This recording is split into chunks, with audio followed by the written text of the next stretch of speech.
Hello my dear friends, welcome to my YouTube channel education with Monu sir में आप सभी विद्यार्थियों का स्वागत है।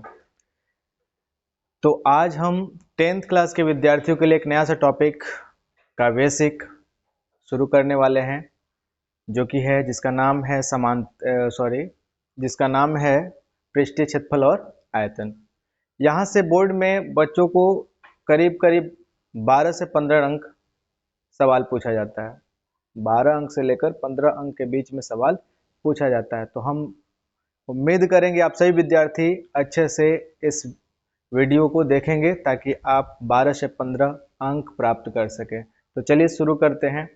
जैसा कि आपको पता है कि पृष्ठीय क्षेत्रफल और आयतन में है ना, कुछ टॉपिक है जिसको हम लोग को ध्यान पूर्वक पढ़ना है। उस टॉपिक का नाम यहाँ पे देख लीजिए और आप बच्चे अच्छे से पढ़िए, लिखिए और आगे बढ़िए। टॉपिक का नाम है पृष्ठीय क्षेत्रफल और आयतन। पृष्ठीय क्षेत्रफल और आयतन आज का जो टॉपिक है यही है, पृष्ठीय क्षेत्रफल और आयतन। मेरे प्यारे बच्चे, इस टॉपिक में जो जो पढ़ना है, पहला टॉपिक है हमारा घन। पहला टॉपिक है हमारा घन। तो इस चैप्टर का पहला टॉपिक देख रहे हैं आप, घन, जिसको अच्छे से समझेंगे।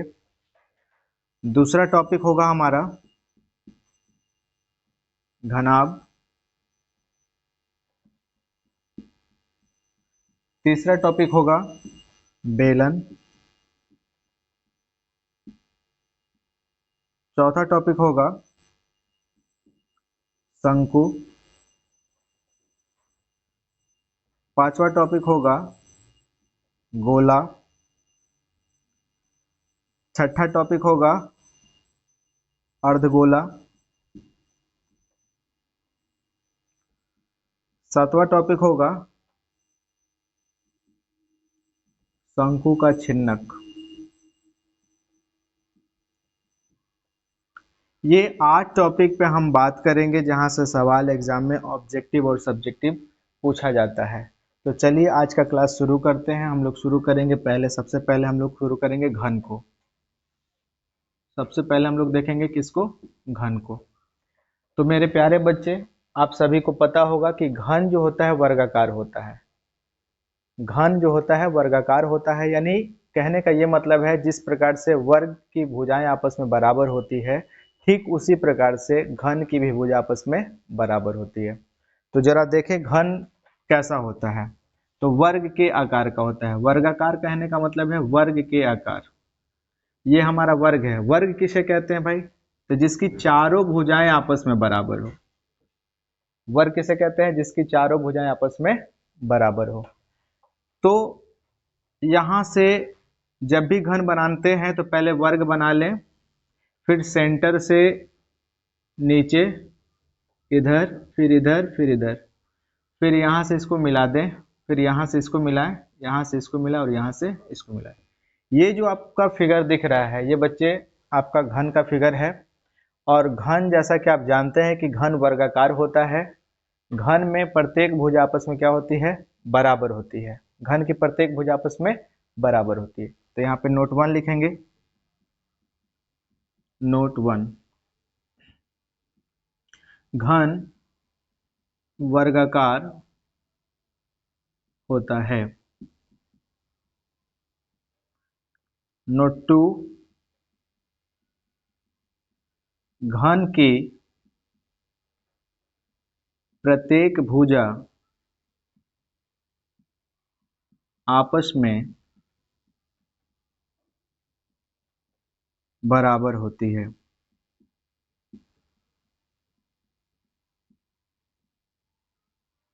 घन की प्रत्येक भुजा आपस में बराबर होती है। नोट 3, घन में लंबाई, चौड़ाई और ऊंचाई तीनों एक समान होती है। नोट 4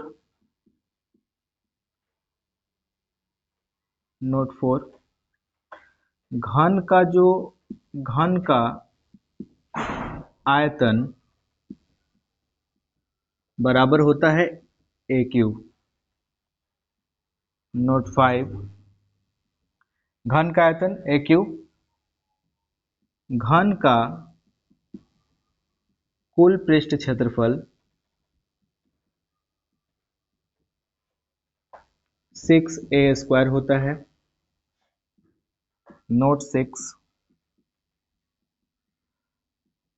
घन का पार्श्व पृष्ठ क्षेत्रफल 4a² होता है। तो आप सभी बच्चे देखिए ध्यान से और इसको एकदम याद कर लेना है। ये 9th के बच्चों के लिए भी इम्पोर्टेंट है और 10th के बच्चों के लिए भी इम्पोर्टेंट है।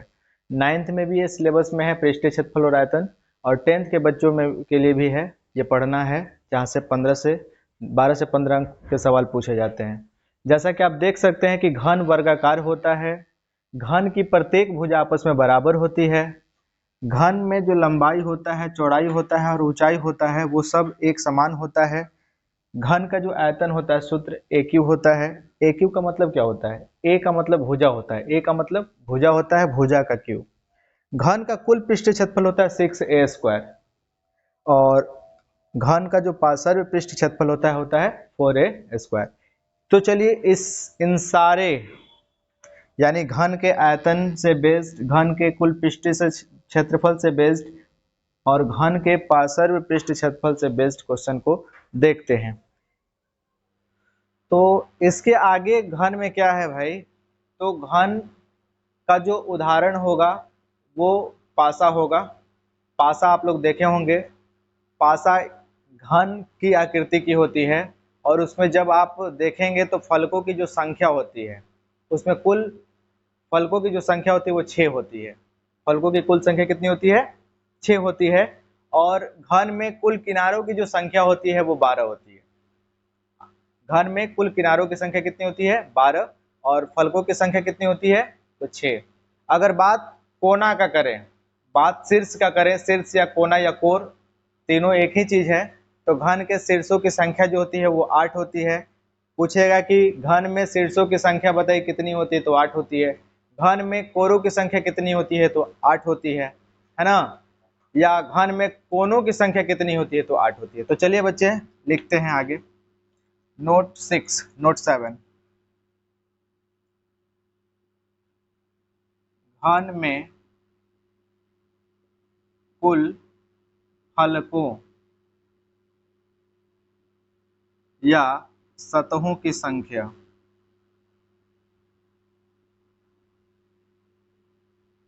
6 होती है।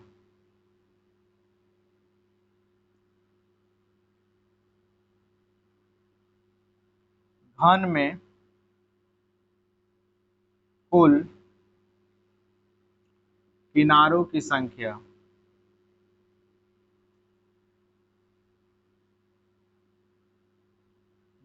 किनारों की संख्या 12 होती है।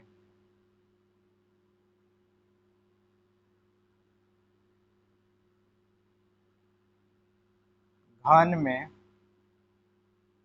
कुल शीर्षों की संख्या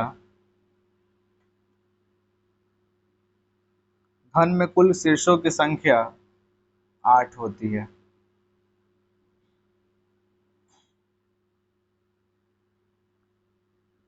नेक्स्ट, घन एक ठोस आकृति होती है।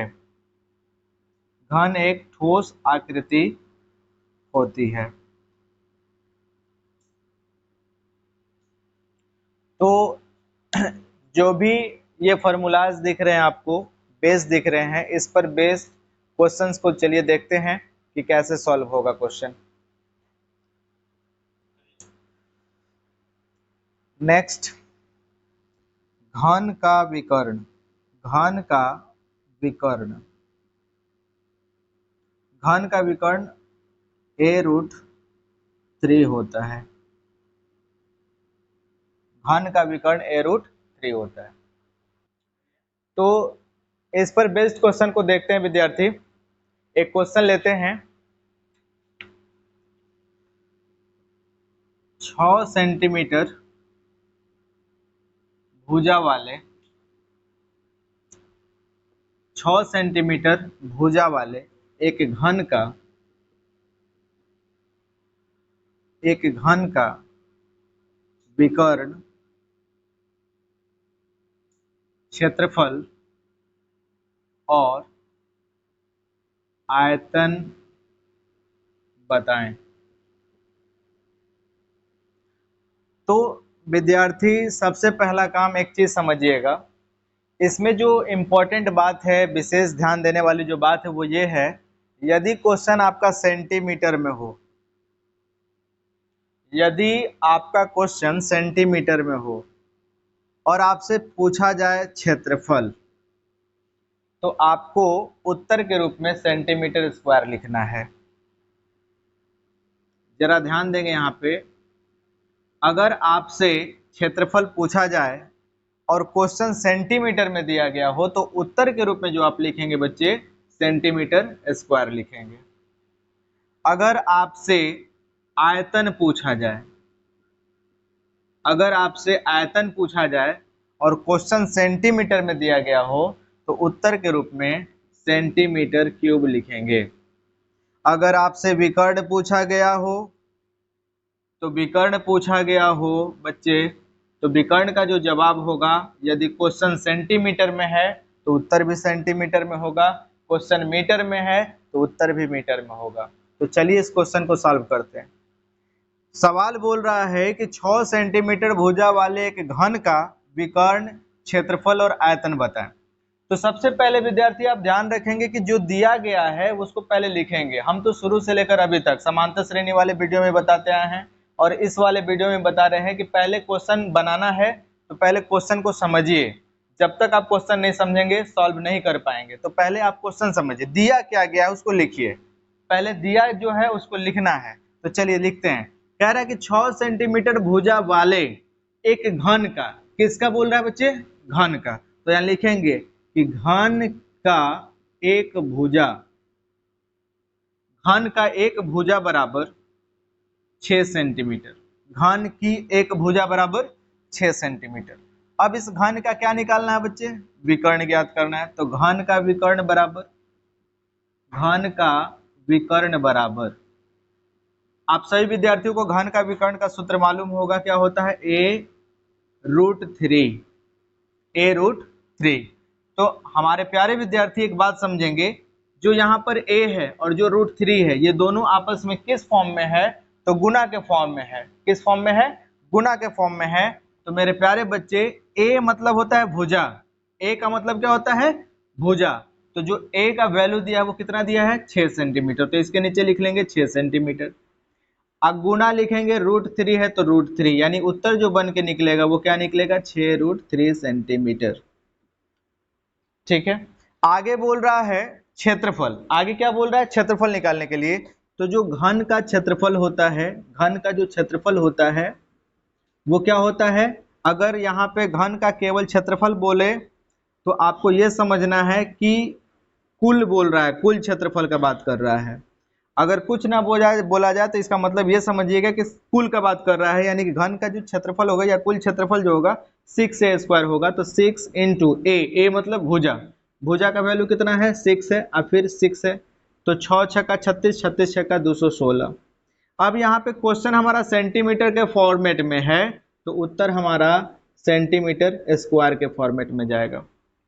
ठीक है। नेक्स्ट हमारा देखिए, यहाँ पूछा जा रहा है आयतन। तो जो हमारा आयतन होता है, घन का जो आयतन होता है, घन का जो आयतन होता है, घन का आयतन होता है AQ, यानी भुजा क्यू। घन का आयतन क्या होता है? AQ, AQ यानी भुजा क्यू। तो यहाँ A का वैल्यू है 6, तो 6 इंटू 6 इंटू 6 मतलब 216 सेंटीमीटर क्यूब। ये इस प्रश्न का उत्तर है। तो चलिए नेक्स्ट क्वेश्चन लेते हैं। जैसा कि एक क्वेश्चन लेते हैं कि किसी घन का एक विकर्ण 8√3 सेंटीमीटर है तो उसका क्षेत्रफल क्या होगा? किसी घन का विकर्ण 8√3 सेंटीमीटर है तो इसका क्षेत्रफल बताएं। किसी घन का विकर्ण दिया है और क्षेत्रफल पूछ रहा है, तो पहले बच्चे जो दिया है उसको लिख लो। क्या दिया है? तो घन का विकर्ण, घन का विकर्ण बराबर क्या दिया है? 8√3 सेंटीमीटर। तो जब घन का विकर्ण दे रखा है और इसका क्षेत्रफल पूछ रहा है तो पहले घन का विकर्ण का सूत्र लगा दो। यहाँ पे घन के विकर्ण का सूत्र पता है, a√3 बराबर 8√3। अब एक बात समझिएगा, ये जो a है और जो √3 है दोनों आपस में गुणा के फॉर्मेट में है, और यहाँ जो 8 है और यहाँ जो √3 है ये दोनों गुणा के रूप में है। तो जब बराबर के इस तरफ गुणा में हो तो इधर लाएंगे तो भागा में आएगा, जब इधर जोड़ में हो तो इधर आएगा तो घटाव में आएगा, जब इधर घटाव में हो तो इधर जोड़ में आएगा। ये मैथ का कैलकुलेशन होता है। तो चलिए ये गुणा में है तो इधर आएगा तो भागा में, यानी a बराबर हम क्या लिख सकते हैं? 8√3 बटा में √3। अब प्यारे बच्चे ये देखिए, ये वाला √3 और ये वाला √3 खत्म हो जाएगा तो आपके पास जो शेष बचेगा वो क्या बचेगा? तो 8 बचेगा। यानी भुजा का जो वैल्यू निकला वो कितना निकला? तो 8 सेंटीमीटर निकला। ये इस प्रश्न का उत्तर है। आपसे पूछा गया था, सॉरी है ना, यहाँ पे हमको निकालना क्या है? क्षेत्रफल। तो जब विकर्ण दिया गया हो और क्षेत्रफल पूछे तो आपको एक काम ध्यान में रखना है कि जब तक भुजा नहीं निकलेगा तब तक आप क्षेत्रफल नहीं निकाल सकते हैं। इसलिए किसी भी प्रश्न में पहले भुजा को देखिए कि भुजा निकला है या नहीं निकला है। अगर आप भुजा निकाल लिए हैं तो क्षेत्रफल भी निकाल लेंगे, अगर आप भुजा नहीं निकालते हैं तो क्षेत्रफल भी आपसे नहीं निकलेगा। तो चलिए यहाँ पर आप देख सकते हैं कि भुजा का वैल्यू जो निकला है वो 8 सेंटीमीटर निकला है। अब हमसे पूछा गया है क्षेत्रफल, और क्षेत्रफल किसका पूछ रहा है बच्चे? तो घन का क्षेत्रफल पूछ रहा है। तो क्षेत्रफल किसका पूछ रहा है? घन का। तो घन का जो क्षेत्रफल होता है बताए हैं कि जब कुछ ना बोले तो कुल समझना है। तो घन का जो कुल क्षेत्रफल होता है वो क्या होता है? 6a² होता है। तो 6 इंटू a का जो वैल्यू है, जो भुजा निकला है वो कितना निकला है? 8 निकला है। तो a के पावर 2 है, मतलब 8 को 2 बार गुना करना है। 8 8 64, 64 6 का। अब देखिए इस तरह के गुना को कैसे करते हैं? तो पहले 6 चौके 24 के 4 हासिल 2, 6 चौके 36 2 38, यहाँ पे सेंटीमीटर स्क्वायर रखेंगे। ये इस प्रश्न का उत्तर हुआ। किसी घन का आयतन 125 सेंटीमीटर क्यूब है तो उसका क्षेत्रफल क्या होगा?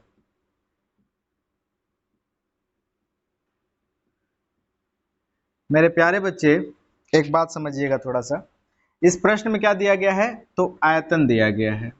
हम बोले हैं कि जो दिया है उसको पहले लिखो। तो घन का आयतन कितना दिया है? घन का आयतन जो दिया है वो क्या दिया है? तो घन का आयतन दिया है 125 सेंटीमीटर क्यूब दिया है। तो एक बात बताइएगा, हम बताए थे आपको कि इस चैप्टर में पहले हम भुजा निकालेंगे फिर आगे का काम करेंगे। जब तक भुजा नहीं तब तक कुछ नहीं, पहले भुजा खोजो। भुजा कहाँ गया? तो घन का आयतन का सूत्र क्या होता है जी? AQ। AQ मतलब भुजा Q। अब भुजा Q का वैल्यू कितना दिया है? 125 सेंटीमीटर क्यूब। अब यहाँ से भुजा अगर हम निकालेंगे तो भुजा कितना निकलेगा?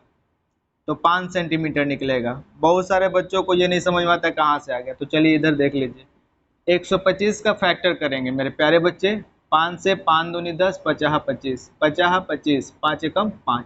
आप देखिए कि 125 का जब हम गुणनखंड करते हैं तो ये 3 भाग में टूटता है। तो जब घन करना है तो 3 को एक बार लिखते हैं, मतलब ये 5 को 3 बार लिखा है तो इस 5 को कितना बार लिखेंगे? एक बार लिखेंगे। यानी जो भुजा का वैल्यू हो कितना हुआ? 5 सेंटीमीटर हुआ। तो आपसे पूछा गया है कि क्षेत्रफल क्या होगा? तो घन का क्षेत्रफल मतलब घन का कुल क्षेत्रफल। तो घन का कुल पृष्ठ क्षेत्रफल, घन का कुल पृष्ठ क्षेत्रफल क्या होता है बच्चे? 6a² होता है। तो 6a का मतलब कितना है? भुजा का जो वैल्यू है वो कितना है? घन कितना निकाले हम लोग? 5 निकाले। तो 5 गुना 5 तो 50 25, तो 6 25 के 0 हासिल 3, और 6 दूनी 12 3 15, 25 6 का 150। यहाँ पे आपसे पूछा है क्षेत्रफल। क्षेत्रफल का जो होता है सूत्र वो सेंटीमीटर स्क्वायर होता है। पहले ही बता दिए कि क्षेत्रफल निकालते समय सेंटीमीटर स्क्वायर का इस्तेमाल करते हैं। नेक्स्ट, अगर किसी घन का क्षेत्रफल 96 सेंटीमीटर स्क्वायर दिया गया हो तो उसका आयतन बताएं। तो उसका आयतन बताएं। तो मेरा एक नारा याद रखेंगे, जब तक भुजा नहीं तब तक कुछ भी नहीं। तो सबसे पहले बच्चे भुजा निकालो। तो देखो यहाँ पे क्या दिया है, घन का क्षेत्रफल दिया है, कितना दिया है, 96 दिया है। तो घन का क्षेत्रफल बराबर लिख लो 96 सेंटीमीटर स्क्वायर। तो घन का क्षेत्रफल क्या होता है, सूत्र बच्चे 6a स्क्वायर होता है। और 6a स्क्वायर का जो वैल्यू दिया है वो कितना दिया है, 96 दिया है। तो a स्क्वायर बराबर कितना होगा, 96 बटा में 6 होगा। तो देखो कटेगा कि नहीं कटेगा जी, 2 3 6 और 2 से 2 चौके 8 और 2 8 16, आई 16 बार में 16 तिया 48। इसलिए भुजा जो निकलेगा बच्चे वो कितना निकलेगा, √16। √16 का मतलब हुआ कि 4 सेंटीमीटर भुजा निकला। यानी घन का जो भुजा निकला वो कितना निकला, 4 सेंटीमीटर। आपसे क्या पूछ रहा है, इसका आयतन। तो जो घन का आयतन होता है, घन का आयतन, घन का आयतन जो होता है प्यारे बच्चे वो क्या होता है, ए क्यू होता है। घन का आयतन क्या होता है, ए क्यू होता है, यानी भुजा क्यू होता है। तो भुजा हमारा कितना निकला है, 4 निकला है। तो 4 को कितना बार लिखेंगे, 3 बार लिखेंगे। 4 को कितना बार लिखेंगे, 3 बार। क्योंकि यहाँ पे भुजा के पावर 3 है, मतलब भुजा को 3 बार लिखना है। तो 4 चौके 16 और 16 चौके 64। और यहाँ पे क्यूब है, आयतन है, तो सेंटीमीटर क्यूब होगा।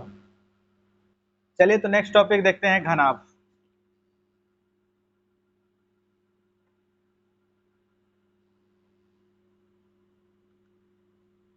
घनाभ की प्रत्येक भुजा आपस में बराबर नहीं होती है। घनाभ की प्रत्येक भुजा आपस में बराबर नहीं होती है। जो घनाभ होता है वो आयत के आकार का होता है। नोट 2, आप कह सकते हैं कि घनाभ की लंबाई कौमा चौड़ाई और ऊंचाई तीनों आपस में बराबर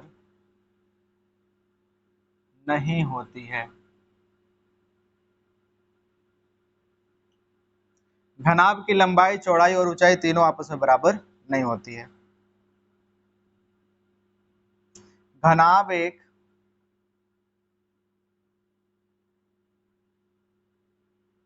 ठोस आकृति होती है। घनाभ एक ठोस आकृति होती है। नेक्स्ट, घनाभ आयत के आकार का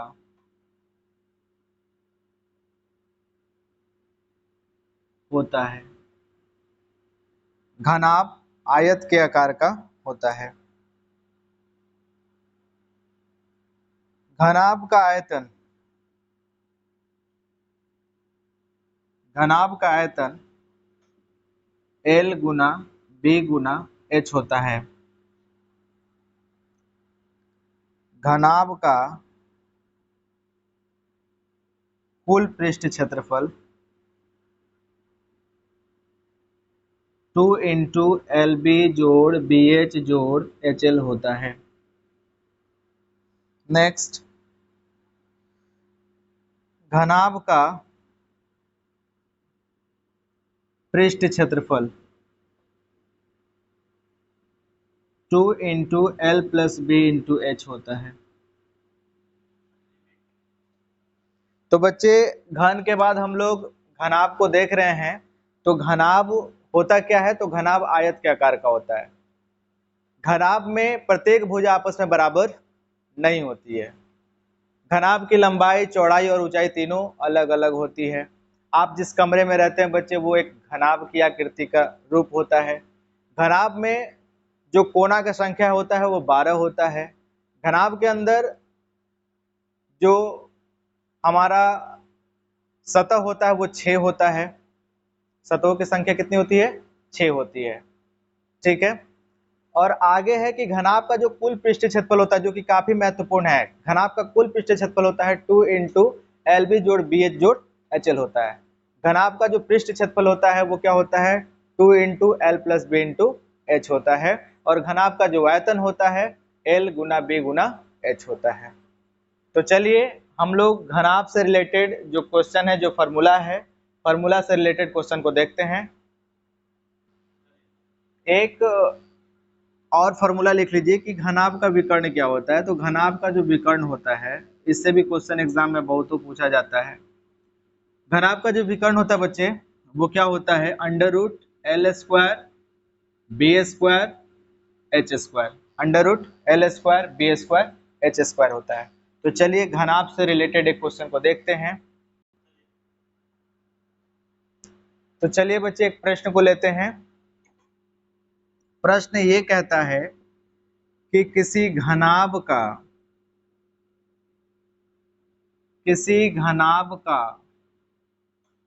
लंबाई 6 सेंटीमीटर, चौड़ाई 8 सेंटीमीटर एवं ऊंचाई 10 सेंटीमीटर है, तो इस घनाभ का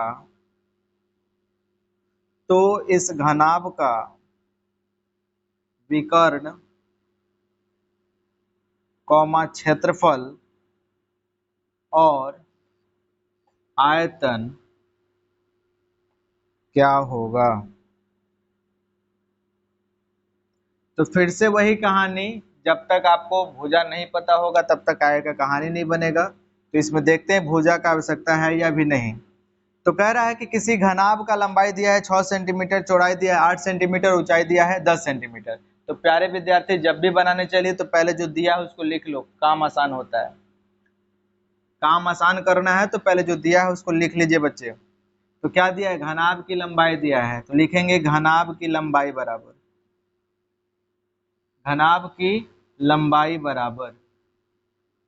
6 सेंटीमीटर। घनाभ की चौड़ाई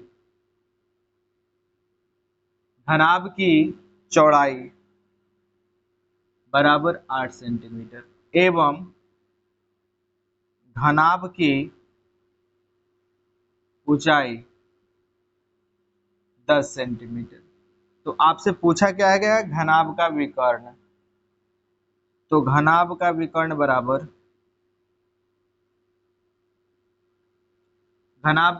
बराबर सूत्र होता है अंडर रूट L स्क्वायर जोड़ B स्क्वायर जोड़ H स्क्वायर। बच्चे सूत्र याद रखेंगे। घनाभ का विकर्ण जो होता है वो क्या होता है? अंडर रूट L स्क्वायर जोड़ B स्क्वायर जोड़ H स्क्वायर।